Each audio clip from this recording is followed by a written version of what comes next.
Good evening.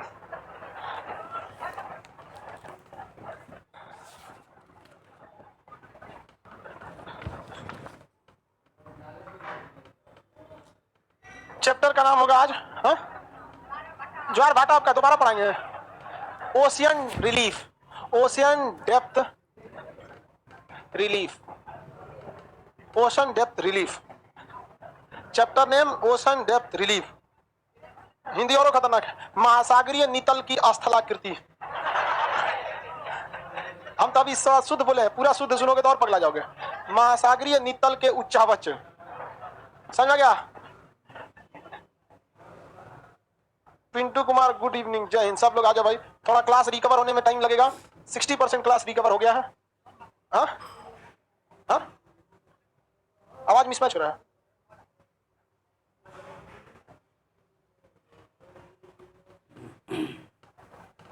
Old class नहीं खुल रहा है, खुल जाएगा बाबू आपका बहुत जल्द। धीरे धीरे सब खुल जाएगा,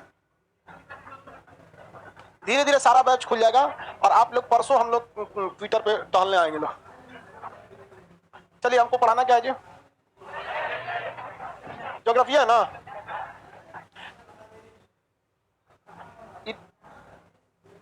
ocean depth, ocean depth relief, महासागरीय उच्चावच। महा पहले लिखाएगा ना, महासागरीय उच्चावच, महासागरीय उच्चावच। चलिए अब ध्यान से देखते हैं। सब लोग को बता रहे हैं, सब लोग धीरे समझिए, धीरे धीरे सारा क्लास आ जाएगा। आप लोग को वेट करना है 48 घंटा का। 48 घंटा वेट करिए, आप लोग को सब सही हो जाएगा। देखिए ध्यान से, महासागर जो होता है उसमें दो चीजें होती हैं। एक होता है उसका महासागरीय तल, सरफेस, और एक होता है उसका बॉटम। तो अंग्रेजी वाला को दिक्कत नहीं होता है, सरफेस और बॉटम का निकल देता है। दिक्कत हिंदी मीडियम वाला हो जाता है तल और नीतल। तो जहाज जिसमें चलती है उसे कहते हैं तल, और डूब कर जहां जाती है उसे कहते हैं नीतल। समझ में नहीं आएगा? तो ये ऐसे सागर, ये महासागर मान लीजिए, और इसमें हम भर देते हैं पानी। ये हमने भर दिया पानी, ठीक है? क्या भर दिया भाई? पानी। समुद्र में तो गंगा जल भरेगा, और इसके ऊपर हम बना देते हैं एक जहाज, ठीक है? ये जहाज बन गया। इसमें ये बना हुआ है। ये जहाज किस पर रुका हुआ है? तल पर। किस पर रुका हुआ है? तल पर। इसे हम लोग कहते हैं सरफेस ऑफ द सी, समुद्र का तल। और ये नीचे वाला है, इसे कहते हैं नीतल। क्या कहते हैं? नीतल। ये डूबेगा तो कहां चल जाएगा? नीतल पर। डूबने के बाद कहां जाएगा? नीतल पर। नीतल। और ऊपर कहां? अभी तल। अभी कहां है? तल पर। और ये क्या है? नीतल। तल और नीतल हो गया। तल और नीतल। तल और नीतल के बीच की जो गहराई होती है, तल और नीतल के बीच की गहराई, इस गहराई को हम लोग कहते हैं समुद्री गहराई। इसी को, तल और नीतल के बीच की दूरी को हम समुद्री गहराई कहते हैं। किसी को कोई दिक्कत नहीं। समुद्री का तल जो होता है वो लहरों के कारण ऊपर नीचे करते रहता है, जबकि नीतल जो होता है वो उबड़ खाबड़ होता है। कैसा होता है? उबड़ खाबड़। जैसे हमारी जमीन जो है उबड़ खाबड़ है, उसी तरह से क्या है, ये समुद्र का तल भी कैसा है? उबड़ खाबड़ है, जिसे हम लोग उच्चावच कहते हैं। उच्चावच को अंग्रेजी में रिलीफ कहा जाता है। क्या कहा जाता है? रिलीफ। उबड़ खाबड़ स्थलाकृति को क्या कहा जाता है? रिलीफ। हर जगह आपको ज्योग्राफी में रिलीफ देखने को मिलेगा, हर जगह आपको। कहीं की जमीन बराबर नहीं है, उबड़ खाबड़ मिलेगी। कहीं हिमालय है, कहीं झील है, कहीं हमारा चेहरा या अपना चेहरा भी देखिए, क्या है? एक रिलीफ है। कहीं उठा हुआ है, कहीं धंसा हुआ है, कहीं ये, कहीं प्लेन, कहीं सवाना घास का मैदान। तो समझ आ गया कि नहीं? तो हर अलग अलग टाइप का क्या मिलता है? उच्चावच मिलते हैं। समझ आ रहा है कि नहीं आ रहा? अब इस उच्चावच में अभी बताइए, हम लोग बिना उच्चावच के रहते तो कैसा लगता? फोटोकॉपी की तरह लगता, बैनर लेके निकला है कोनो। समझ आ गया कि नहीं आ गया? किसी को दिक्कत? बगला उच्चावच का मतलब समझ आ रहा है ना? उबड़ खाबड़ आकृति को क्या कहा जाता है? उच्चावच। अंग्रेजी में उसे क्या कहा जाता है? रिलीफ। रिलीफ माने को नहीं होता बहुत रिलीफ मिला, आराम आराम वाला रिलीफ नहीं। ये क्या जी? उच्चावच का है। उबड़ खाबड़ स्थलाकृति क्या कहलाएगी? उच्चावच कहलाएगी। तो उच्चावच का निर्माण तल पर होता है या नीतल पर होता है? नीतल को हम लोग डेप्थ कहते हैं। क्या कहते हैं? डेप्थ। बहुत ज्यादा गहराई हो जाती है तो उसे बैंथम कहते हैं। क्या कहते हैं? बैंथम। बहुत अत्यधिक गहराई जब हो जाती है तो उसे क्या कहते हैं? बैंथम। तो आपको इंग्लिश में वन वर्ड सब्स्टिट्यूशन में भी क्वेश्चन पूछ देता है। बहुत ही गहराई पर पाए जाने वाले जीव जंतुओं को क्या कहते हैं? तो बैंथिक जीव कहते हैं। क्या कहेंगे? बैंथ। जब समुद्र की गहराई बहुत ज्यादा हो जाए तो उससे क्या कहा जाता है? बैंथम। किसी को क्या कहते हैं? बैंथम। या उसमें पाए जाने वाले जीवों को क्या कहते हैं? बैंटिक जीव। कौन सी जीव? बैंटिक। बैंटिक जीव कहा जाता है। ये अंग्रेजी के वन वर्ड सब्स्टिट्यूशन के पोर्शन में आपसे सवाल पूछा जाता है। अब हम लोग उच्चावच को पढ़ना चालू करते हैं। तल की नीतल, समुद्री नीतल के उच्चावच। आगे बढ़े, इसको मिटा देते हैं। महासागर जो होता है वो शुरुआत में तो महाद्वीपों का ही धंसा हुआ भाग होता है। अगर ध्यान से देखेंगे तो कोई भी महासागर का निर्माण होगा तो सबसे पहले तो स्थलीय भाग जमीन रहेगा ना, उसके बाद ये महासागर क्या होगा, धंसना चालू करेगा, उसका अचानक जाएगा ऐसे। ये तो यहाँ से तो महाद्वीप है, ये कौन है महाद्वीप, मान के चलिए एशिया या कोई भी महाद्वीप होगा, महाद्वीप हम लोग इंडिया भी तो किस महाद्वीप में आता है, एशिया। अब ये महाद्वीप धीरे धीरे क्या चालू होगा, धंसना चालू होगा, धंसते धंसते अचानक से एक बार धंस जाएगा यहाँ, और उसके बाद समुद्र बहुत भयानक गड्ढा हो जाएगा, समुद्र क्या हो जाएगा, बहुत भयानक गड्ढा हो जाएगा। कहीं उबड़ खाबड़ आपको क्या मिलेगी, स्थलाकृति मिलती रहेगी, उबड़ खाबड़ समुद्र में क्या मिलती रहेगी, स्थलाकृति मिलेगी। समझ में आ रहा है कि नहीं आ रहा? इसी को हम लोग क्या कहते हैं, महासागरीय नीतल के उच्चावच, तल के उच्चावच की नीतल कीजिए, हाँ नीतल के उच्चावच। अब ये नीतल के उच्चावच एक जैसे होते हैं कि उबड़ खाबड़ होंगे, हाँ ये हो गया सागर। अब समझते हैं हम लोग इसमें द्रोणी किसे कहा जाता है। तो महासागरों का वह भाग जो शुरुआत में देखने को मिल रहा है, आपको ये जो भाग दिख रहा है, इसे हम महासागर का भाग ही नहीं मानते, बल्कि इसे हम लोग महाद्वीपों का ही भाग मानते हैं जो डूब चुका है। अतः इसे हम लोग महाद्वीपीय तट, क्या चीज, तट, महाद्वीपीय तट, लेकिन कैसा है भाई, डूब चुका है। तो महासागरीय मग्न मतलब डूबा हुआ, महासागरीय मग्न तट कहते हैं, समझ गया, महासागरीय मग्न तट। कॉन्टिनेंटल सेल्फ क्या कहेंगे, कॉन्टिनेंटल सेल्फ। आपने कोई सीबीएसई वाला भी है, हाँ तू चाटो ऐसा, तू चश्मा वाला सीबीएसई का कैसे हो गया, इतना अच्छा चुंदा तो सीबीएसई में नहीं होता ऐसा, सीबीएसई वाला तो सीधा साधा होता है सर, इन छचुंदर सीबीएसई बोर्ड में चलाया। बाबू एप्लीकेशन वाले लड़के आप लोग को कैसे समझाएं, आप लोग को 2-3 दिन तक वेट करना है, 2-3 दिन बाद आपका सारा वीडियोज अवेलेबल हो जाएगा, बार बार नहीं बोलेंगे ना आप लोग, क्या होगा, अवेलेबल हो जाएगा। समझा गया छोटू? महासागरों का पहला भाग, चलिए ध्यान दीजिए, इसे हम लोग क्या कहते हैं, महासागरीय तट। कौन सा तट, महासागर। तो तट में कौन सा, मग्न तट, मग्न छूट गया होता, मग्न तट। अंग्रेजी में क्या कहते हैं, continental self, self, continental self, मग्न तट। ये बहुत जरूरी है, मग्न तट। मग्न तट के बाद हचाक से जो नीचे आता है इसे क्या कहा जाता है, ढाल, मग्न ढाल, कॉन्टिनेंटल स्लोप, कॉन्टिनेंटल स्लोप। आप बताइए, नहाने कोई जाता है समुद्र के किनारे तो उसे महाद्वीपीय मग्न तट पर नहाना चाहिए कि ढाल पे जाके, ढाल पे जाके नहाएगा, अचानक से चल जाएगा नीचे, समझा गया? कई हजार साल बाद निकलेगा पेट्रोलियम बनके। आज जितने समुद्र से पेट्रोलियम निकल रहे हैं वो सब एक वक्त था जब वहां मरे थे सब कोई ना कोई जीव जंतु। अब चाहे पेड़ पौधा गिर के मरा हो, मछलियों की संख्या हो, या वेल मछली, शार्क मछली, आदमी, कितना भी, सब का सब क्या बना था, पेट्रोलियम बन गया था। आगे बढ़े, बताइए नहाने के लिए कौन सा अच्छा, मग्न तट, पर्यटन के लिए मग्न तट, बंदरगाह बनाने के लिए मग्न तट, मछली मारने के लिए मग्न तट, सब इधर काम कीजिए, कहां पर, मग्न तट। इसी मग्न तट का शुरुआती भाग को हम लोग अपने काम लायक बना लेते हैं। ये कई किलोमीटर तक होता है, समझा क्या, ये कई किलोमीटर तक। तो इसका शुरुआती भाग हम लोग क्या करते हैं, अपने काम के लिए रख लेते हैं, जिसे हम लोग नहाने के लिए या घूमने फिरने के लिए रिजर्व कर देते हैं, जिसे बीच कहा जाता है। क्या कहा जाता है, बीच। गोवा में कैंडोलिन बीच, बाघा बीच, दो फेमस बीच है। मुंबई में जुहू बीच, अक्षा बीच फेमस है। चेन्नई का मरियाना बीच फेमस है, समझा क्या? पटना में बीच नहीं है, नदी के किनारे घाट होता है, बांस घाट, मरने के बाद वहां जाता है। गुलबी घाट, इधर का आदमी मरता है तो इधर गुलबी घाट, उधर का आदमी पटना में मरता है तो बांस घाट, समझा गया कि नहीं? और लड़का लड़की घूमने जाता है एनआईटी घाट। अरे एक बार हम एनआईटी घाट, मतलब कभी कभी आदमी एक ही जैसे माहौल में रह के था उग जाता है। एक बार सोचे चले एनआईटी घाट पे, पूछा सब, हम कहे कि सबसे साफ सुथरा घाट कौन है, कह रहा है एनआईटी वाला सबसे साफ सुथरा। वहां जाने के बाद हमको एहसास हुआ कि हम यहाँ के लोगों को डिस्टर्ब कर रहे हैं। वापस चले आए हम कहें कि शराबता होगा सब तो हम वापस वहां से चले आए। अब ऐसा हमको लगा कि कौन घाट सही है, तो बाद में गहन अध्ययन के बाद पता चला कि पटना का कोई लड़का लड़की ऐसा घाट को शुद्ध छोड़ा ही नहीं है जहाँ आदमी घूम फिर सके, सब सच हुए बैठ के बतियाते रहता है। तो वो घाट अलग है। नदी के किनारे को हम लोग क्या कहते हैं, घाट। किसी को कोई दिक्कत नहीं, आगे बढ़े। समुद्र के किनारे को बीच कहते हैं। तो ये बीच है। बीच कहाँ बनते हैं, सबको पता है, समुद्र के किनारे, इसमें बोलना मग्न तट। बंदरगाह कहाँ बनते हैं, मग्न तट। पर्यटन के लिए मग्न तट। तैरने उड़ने की ट्रेनिंग देना है तो की ट्रेनिंग दीजिए टाइटेनिक गई आई पता नहीं चला यहाँ। इसके बाद यहाँ पर 20% पेट्रोलियम पाया जाता है। मग्न तट पर कुल पेट्रोलियम का कितना परसेंट, 20% पेट्रोलियम पाया जाता है। बताइए मग्न ढाल पर पेट्रोलियम ज्यादा पाया जाएगा कि मग्न तट पर? बताइए तट पर कि ढाल पर? हाँ, कितने लोग कहते हैं कि तट पर ज्यादा होगा, कितने लोग कहते हैं कि ढाल पर ज्यादा होगा? सबका गलत है। यहां पर एक थोड़ा भी पेट्रोलियम नहीं पाया जाता,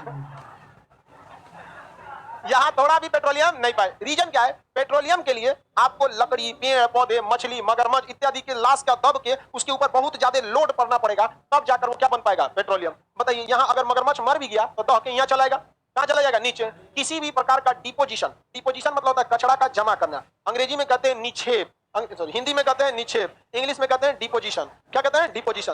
तो किसी भी प्रकार का डिपोजिशन यानी जमाव क्या यहाँ होगा, जमाव हमेशा कहाँ होता है? ढाल पर। कहाँ होता है? जहाँ ढाल होता है वहां पर। तो यहाँ पे तो पूरा ढाल है, तो ढाल पे तो यहाँ कंटिन्यूअस ढाल है, तो यहाँ जमाव रुकेगा नहीं, तो रुकेगा कहाँ पर? मैदानी क्षेत्र। आपके घर में भी देखिएगा, आपके आपका कमरा उमरा में से कचरा उचड़ा झाड़ के एक जगह कहीं ढाल या कोना में क्या करते हैं? निक्षेप। निक्षेप का मतलब क्या हो जाए? जमा करना। निक्षेप का मतलब जम। किसी को कोई दिक्कत नहीं है? आगे बढ़े। तो सबसे ज्यादा पेट्रोलियम कहाँ मिलेगा? मग्न, सॉरी, इस मैदान में, महासागरीय मैदान। इसे क्या कहते हैं? महासागरीय मैदान। तो सबसे ज्यादा पेट्रोलियम महासागरों का सबसे ज्यादा क्षेत्रफल पर क्या पाया जाता है? महासागरीय मैदान। ये पूरा एरिया क्या कहलाएगा? महासागरीय मैदान। तो यही क्या हो गया जी? क्या है ये? क्या है भैया? मग्न ढाल। मग्न ढाल।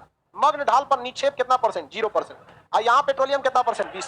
पर्यटन के लिए, बड़ी जहाजों के लिए, देखिए इसके ऊपर जाइए कोई दिक्कत नहीं है, लेकिन लहरें कभी कभी क्या हो जाती हैं? ऊपर नीचे होती हैं, क्योंकि समुद्र पे के लहरों पर कहीं ना कहीं ज्वार भाटा या कोरियोलिस बल या पृथ्वी का घूर्णन, सूर्य चंद्रमा का गुरुत्वाकर्षण कहीं ना कहीं काम कर रहा है। तो एक जगह से अगर उठाएगा तो दूसरी जगह से क्या कर देगा? पचका देगा। उसी से लहरें क्या होती हैं? ऊपर नीचे होने लगती है। आजकल की समुद्री जहाजें इतनी बड़ी हो गई हैं कि लहरों का कोई असर ही नहीं करता है। कोई असर लहरों का नहीं करेगा। टाइटेनिक से बड़ बड़ जहाज आ गई है सर। आजकल तो इतना बड़ा जहाज बना दिया कि टाइटेनिक इतना बड़ा बाथरूम है उसमें मतलब उतना बड़ा भी नहीं है, मतलब टाइटेनिक अब उतना, उस वक्त की सबसे बड़ी जहाज।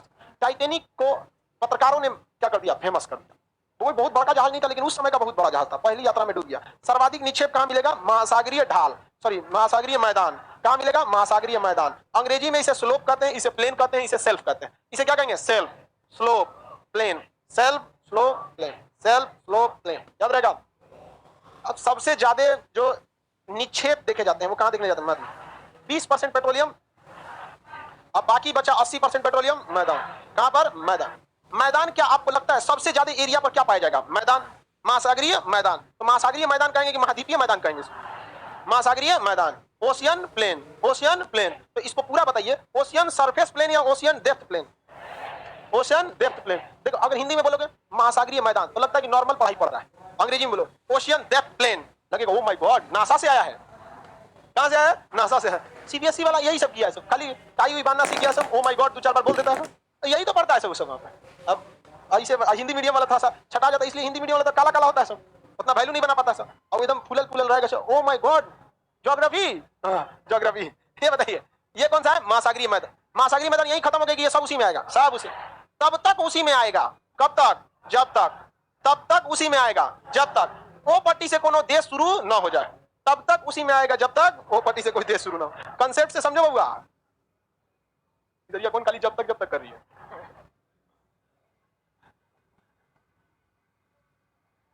देखिए ये भारत है, यहां से शुरू होगा, थोड़ी दूरी के बाद चालू हो जाएगा महासागरीय मैदान।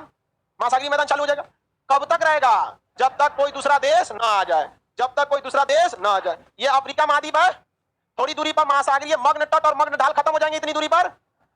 और इसका भी मग्न तट और मग्न ढाल खत्म हो जाएंगे थोड़ी दूरी पर, क्योंकि ये ज्यादा दूरी पर होते नहीं है। बाकी बचा एरिया क्या है भाई?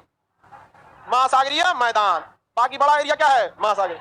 तो महासागरीय उच्चावच की स्थिति में सबसे ज्यादा क्षेत्रफल किसका?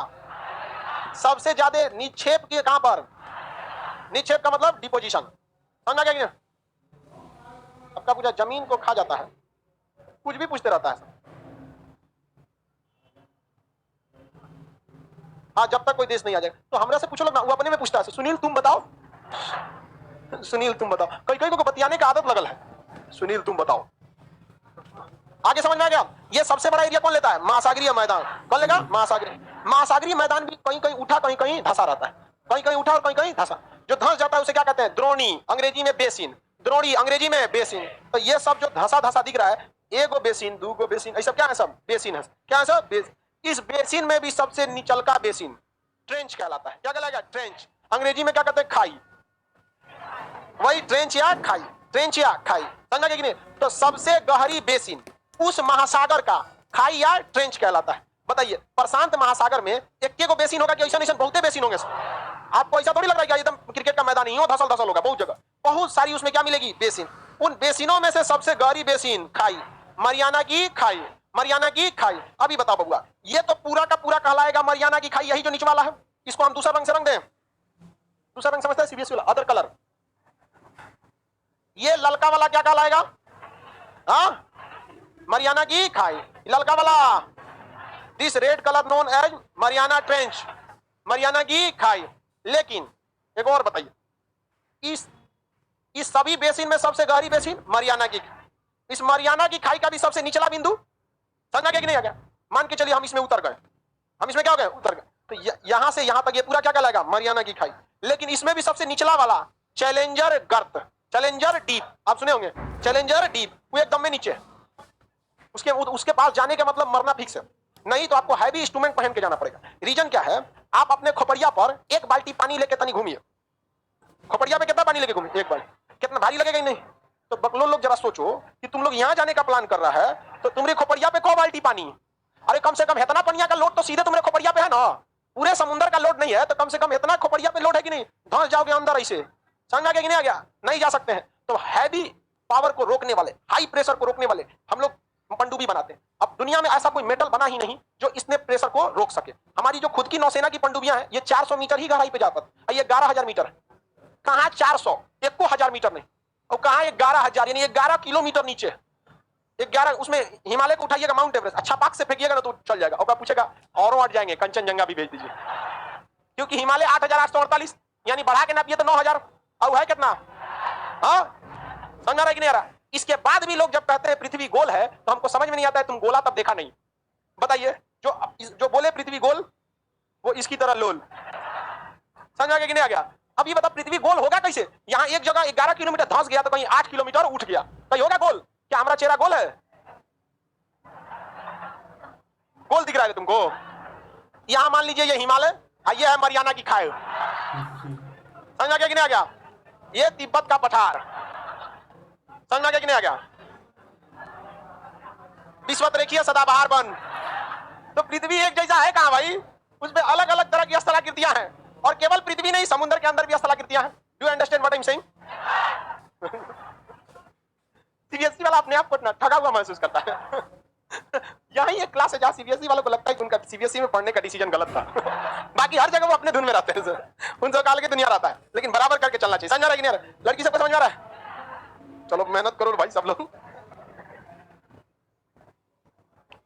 अभी बता भाई, खाई हुई सब समझ में आ गया? चलिए, वेरी गुड वेरी गुड। अब हम लोग समझते हैं आगे की ओर। ये उच्चावच तो धसल था तो क्या कहलाया? बेसिन। अब कहीं उठ गया तो कटक, उठ गया तो कटक, अंग्रेजी में रीच, उठ गया तो कटक, अंग्रेजी में रीच, क्या कहते हैं? रीच, इंग्लिश में रीच, इंग्लिश में रीच, किसी कोई दिक्कत नहीं।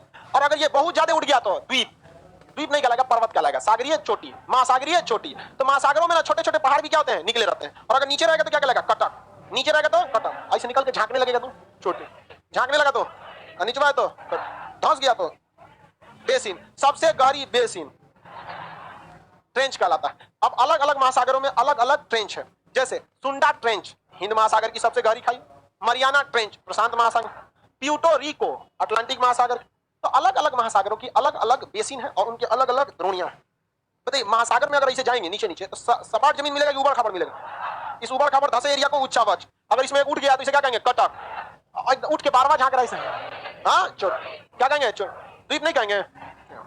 द्वीप तभी कहेंगे जब वो अपना महासागरीय मग्न ढाल बनाए, मग्न तट, मग्न तट, मग्न ढाल बनाए। बताइए, इसका ये बाहर निकला हुआ है, आप ये समझ सकते हैं कि ये क्या है? द्वीप। आप इसे आइलैंड कह देंगे, क्या कह देंगे? आइलैंड। लेकिन हम कहेंगे कि आइलैंड नहीं है, आप कहेंगे आइलैंड है, क्योंकि आइलैंड उसे कहते हैं area surrounded by water is known as island. समझा क्या? क्लास 4 में हम लोग याद किए थे, अभी याद है, उस समय मतलब ही नहीं पता था इसका मतलब क्या होता है। हम लोग पिटाई भी थे इस पे, लिए तो हम बोल दिए थे area surrounded by water by 4 side is known as island. तो हम लोग की मैडम थी, पीट दी, कहेंगे यू डोंट हैव नॉलेज, कहेंगे कुछ बोलती है भाई, कहिए कि अंग्रेजी सिखा रही है। जब तुम सराउंडेड लगा दी हो तो 4 साइड लगाने की कोई जरूरत नहीं। हम क्या आपको बुझा गया है ना, आपको मारने की कोई जरूरत नहीं। और धो दी हमको पकड़ कर, बहुत पीट दी। बचपन में हम लोग बहुत पिटाते थे। शाम के टाइम जब छुट्टी होता था तो लिस्ट बनता था, तो कौन पर पिटा रहा आज। ऐसा कोई दिन नहीं जिस दिन हम लोग पिटाते नहीं थे, किसी किसी मतलब से एकदम कोटा फिक्स था पिटाने का। तो आप बताइए, ये द्वीप जो है, द्वीप का परिभाषा की जगह पे तो ठीक बैठता है, चारों ओर से पानी से घिरा रहेगा तो क्या होगा? द्वीप। लेकिन द्वीप तभी हम कहेंगे जब ये अपना क्या बनाए? मग्न तट, अपना मग्न ढाल और अपना मैदान, तब ना हम कहेंगे द्वीप है। खाली झांकने लगेंगे तो द्वीप है नहीं, क्या कहलाएगा? चोट, क्या कहलाएगा? चोट। समझ आ रहा है कि नहीं आ रहा? देखिए, महासागरों में सबसे बड़ी दिक्कत जानते हैं क्या होता है? कटक। क्या होता है? कटक। देखिए, चोटी से कोई दिक्कत नहीं, बार बार झांक रहा होता है, दिख जाता है। अब पता चला कोई कटक, तनी से मन के चलिए कोई कटक है, आइए ऐसे ऐसे यहाँ पर कटक ठीक ठाक है, और यहाँ से कोनो जहाज जा रही है, टाइटैनिक, ले रगड़ के पेदी फोड़ लेगा अपना, जा कटक में फोड़ लेगा। ऐसे ही एक जहाज गिरी थी अभी 8-10 साल पहले, क्या नाम था उसका, इटली के तट पर गिरी थी, कॉन्कार्डिया। कोस्टा कॉन्कॉर्डिया।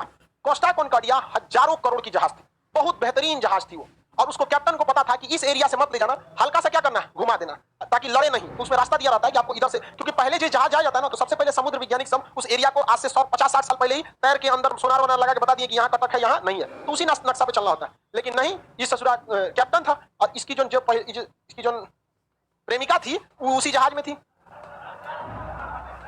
अब इस हाउस में नाच रही थी, डांसर थी। ससुरा तो नहीं, लड़की सब के ये सब पे मत जाइए भाई, सब गड़बड़ा जाएगा।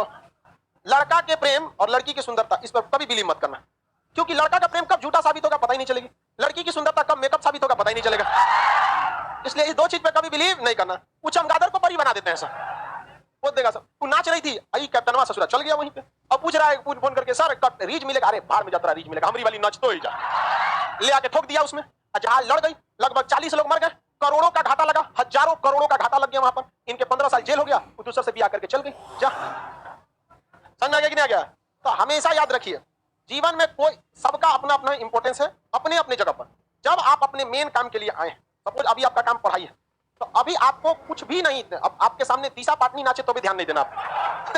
समझ में आ गया कि नहीं आ गया? और बाद में तो आप लोग इतने खचरा हैं कि दतवनों वाली को देखते हैं। तो बाद की हम आपकी पर्सनल लाइफ में कोई इंटरफेयर नहीं करते, लेकिन जब आप अपना प्रोफेशनल काम कर रहे हैं, पढ़ रहे हैं, तो उस वक्त दिशा पाटनी को भी नहीं देंगे। समझ आ रहा है कि नहीं आ रहा? दिशा पाटनी कोई हीरोइन है शायद। आगे बढ़ते हैं, आगे बढ़े। कटक जो है, कटक ये खतरनाक है कि नहीं है? बड़ी जहाजों का पेंदी रगड़ा जाता है किसमें? कटक। कोस्टा कॉन्कॉर्डिया लेके क्या कर दिया, लड़ा दिया। नीचे में क्या था? कटक। ये बैला को नक्शा मिला था कि मुड़ जाइयो, लेकिन ये तो दूसरी चीज देख रहा था।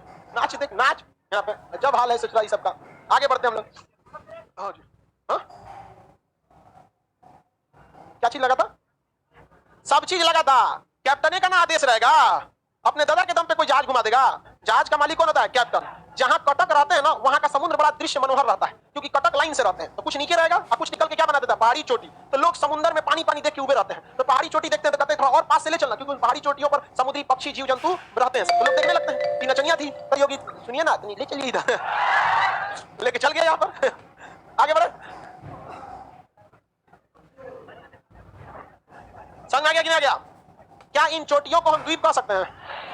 क्योंकि इनके पास मग्न तट, मग्न ढाल और मैदान नहीं है। ये कटक के ही क्या है? ऊपर उठे भाग है। कटक के ही ऊपर उठे भाग है। दुनिया में सबसे खतरनाक कटक से जुड़ा अटलांटिक महासागर में। कहां पे? अटलांटिक में। उस कटक की लंबाई 7000 किलोमीटर है। कितना किलोमीटर? और भारत उत्तर से दक्षिण तक 3314 किलो, 3214 किलो। यहां से यहां तक इसमें क्या है? कटक है। यहां से यहां तक इसमें क्या है? कटक है। क्या है? कटक। अब इस कटक में जो जहाज टकराएगा बर्बाद हो जाएगा, लेकिन इस कटक में कहीं कहीं खाली जगह है। पहाड़ में कहीं ऊपर खबर होता है ना, तो खाली जगह है, तो जहाजों को उधर से निकलना रहता है। बगलवा कहेगा समुद्र अपने हो लो, चल रगड़ लो, पेंदी फट गया, पेंदी चल जाओगे नीचे। यहाँ पर समझा कि नहीं? वास्को डी गामा का जहाज बड़ा थोड़े था वो। वास्को डी गामा का जहाज छोटा जहाज था, और दूसरा वास्को डी गामा कौन कटक हेल के आया था? वो तो ऐसे आया था, यहाँ आया था ऐसे। तो ये कटक है। इस कटक में ये समुद्र के बाहर नहीं है, बल्कि समुद्र के अंदर है। तो जहां इन कटक की ऊंचाई कम है, जहाज वहीं से गुजरती है, और जहां ज्यादा रहेगा अगर लेके चल दिए तो गए काम। कोस्टा कॉन्कॉर्डिया वाला हो जाएगा। कोस्टा कॉन्कॉर्डिया यहीं गिराया था, इटली के पास। कोस्टा कॉन्कॉर्डिया बताइए, वो पिछवा में चला रहा था, इतना ढीठ है। चल जाओ। ये कौन सा कटक है? मध्य महासागरीय कटक। क्वेश्चन आएगा, मध्य महासागरीय कटक किस महासागर में? अटलांटिक में। सबसे बड़ा कटक। अभी 2013 में एक तो सऊदी का जहाज आया मुंबई। कहां पर? मुंबई। तो यहाँ कहा कि भाई हम जहाज लेके आ रहे हैं, बंदरगाह खाली है। तो कहा कि तेरा दादा का बंदरगाह खाली है, इतना इसमें कोई चीज पूछता, खाली नहीं है, उधर उधर रोको। तो सोचा कि रुकने से अच्छा है तनी घूम फिर लेते हैं। बैल कहीं का घूम फिर लेते हो, मतलब ये खाली समुद्र में ऊपर से पानी दिख रहा, अंदर में पूरा खाली थोड़ी है। घूम रहा था उन्हें, कभी खाली नहीं है बंदरगाह, उन्हें लगाते हैं खड़ा रखने से अच्छा है कहीं से घूम लेते हैं। ले जाके हिंद महासागर में वो कटक से लड़ा दिया। कटक से क्या कर दिया? लड़ा दिया, फंस गया जहाज। ओ माय गॉड, रीच क्या खत्म करनी है, पानी घुसने लगा। आधा घंटा टाइम था, फोन कर रहा है, लड़ भी लो। लड़ गया वहां पे। भारत से कोस्ट गार्ड गए बचाने के लिए, कहते रे ससुरा तू नहीं, अच्छा चुंदर तू नहीं था, शांति से खड़ा रहना चाहिए ना, जो रूट मिला था। तो हॉल कौन सी रहा था रे? कहा कि हमरा का बुझाया यहाँ पे, ठोक दिए। ये बहुत खतरनाक स्थिति हो जाती है कटक। किसी को दिक्कत? बताइए। महासागरीय नितल की स्थलाकृति से सवाल आएगा, बता देंगे। 20% पेट्रोलियम मग्न तट, 0% पेट्रोलियम मग्न ढाल, 80% पेट्रोलियम माना। सबसे बड़ा एरिया मैदान, महासागरीय मैदान। महासागरीय मैदान में धसे हुए जगह को क्या कहते हैं? द्रोणी, बेसिन या द्रोणी। और सबसे गहरा रहेगा तो ट्रेंच, और उठे हुए पहाड़ी को कटक, और झांकने लगेगा तो चोटी। द्वीप कहेंगे इसको। सबसे ज्यादा पेट्रोलियम कहां मिलेगा? हाँ, महासागरीय मैदान। तो मैदान काफी गहरा होता है, यहाँ पेट्रोलियम निकालना अपने आप में एक बहुत बड़ा चैलेंज होता है। इसको पेट्रोलियम निकालने के लिए रीग नाम का एक मशीन आता है। रीज नहीं, रीग। क्या? कौन सी मशीन? रिग मशीन होती है। रिग मशीन एक जहाज की तरह संरचना होती है इस रिग मशीन की। और यहाँ पे मान लीजिए कि बहुत ज्यादा मात्रा में अगर पेट्रोलियम पाया गया, यहाँ पे क्या पाया गया? पेट्रोलियम। तो ये यहाँ से क्या करेगी? ड्रिलिंग करेगी। क्या करेगी? ड्रिलिंग। एक पाइप यहाँ से ड्रिल कर देगी इसमें, इस पेट्रोलियम, और दूसरा का पाइप एक इधर से ड्रिल करेगी, और इसी पाइप के सहारे ये जहाज अपने आप को क्या कर लेगा? रोक लेगा। और ये जहाज खाली अंदर से टंकी है, 8-10 मशीनें रहती हैं। ये क्या करेगा? हवा को प्रेशर से इधर से क्या करेगा? भरेगा। तो ये प्रेशर यहाँ के हलचल करेगा कि नहीं करेगा? तो इसके अंदर का पेट्रोलियम भागने के लिए रास्ता खोजेगा। ऑलरेडी रास्ता ये खाली पाइप है, अब इधर से मारेगा प्रेशर, अब वो पेट्रोलियम इधर से चला आएगा। तो ऊपर खींचने में ज्यादा मेहनत है, उससे अच्छा इसी में हवा भरते रहो, इधर से पेट्रोलियम आते रहेगा। जब इसकी टंकी भर जाएगी तो फोन करिए कि भर गई लो टंकी, एक दूसरा जहाज लाएगा, सटाएगा, इसमें से इसमें भर दीजिएगा, लेके चल जाएगा। तब तक फिर इधर से भरते रहिए, वो लेके जाते रहेगा। समझ आ रहा है कि नहीं? ज्यादातर पेट्रोलियम कहाँ पाए जाते हैं? महासागरीय मैदान। समुद्र की गहराई पर पाए जाने वाले जीवों को क्या कहते हैं? बैंथिक जीव। कौन सा? बैंथिक जीव। बहुत गहराई पर पाए। इन्हें ये मछली पाल ली है, लाल पीला हरा सीबीएसई वाले मछलियां, कहिए बैंथिक जीव। मर जाएगी मछली, बैंथिक जीव। बैंथिक जीवों को बाहर निकालेंगे तो मर जाते हैं। रीजन समझिए क्या? जो पनडुब्बियां ज्यादा गहराई पर जाती हैं वो उसको रोक नहीं पाती हैं, पानी का दबाव इतना रहता है कि पचक जाएगा, इसलिए उसके अंदर गैस वो बहुत हाई प्रेशर से भरा गया रहता है। तो गैस क्या करता है? अंदर तो गैस भर ही सकते हैं, तो अंदर हाई प्रेशर से क्या भर देता है? गैस। और गैस सोचता है क्या करें, हम इस पनडुब्बी को फाड़ के कहां निकल जाए? बाहर। समझा कि नहीं? पनडुब्बी को फाड़ के कहां निकल जाए? बाहर। और ऊपर से क्या लगाया हुआ है? प्रेशर। बैलेंस हो जाता है कि नहीं हो जाता? इजीली बैलेंस होगा। और जैसे जैसे पनडुब्बी ऊपर आएगी तो अंदर का प्रेशर कम करना पड़ेगा, नहीं तो बाहर निकल के कहेगा आ गए, यहाँ फाड़ देगा इसे, यहाँ पे बाहर निकल। तो जैसे जैसे पनडुब्बी ऊपर आती है अंदर का प्रेशर को क्या कर दिया जाता है? कम कर। समझा कि नहीं? यही काम समुद्र के अंदर पाई जाने वाली मछलियों में होता है। उन मछलियों के पास प्रेशर पंप तो है नहीं, उनके पास क्या है? दिल। क्या है? दिल ही तो प्रेशर बनाता है 120/80।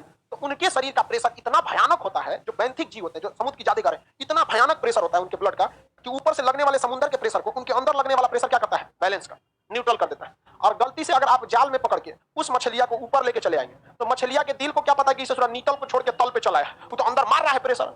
आप लेके चला है ऊपर, मछली क्या हो जाएगी? फट जाएगी, 2 टुकड़े में फट जाएगी। हार्ट अटैक नहीं, पूरा बॉडी अटैक हो जाएगा, पूरी मछली फट जाएगी, किसी काम की नहीं बचेगी। तो ऊपर जो हम आपको बायोलॉजी में भी पढ़ाए हैं, डार्विन का सिद्धांत, सर्वाइवल ऑफ द फिटेस्ट।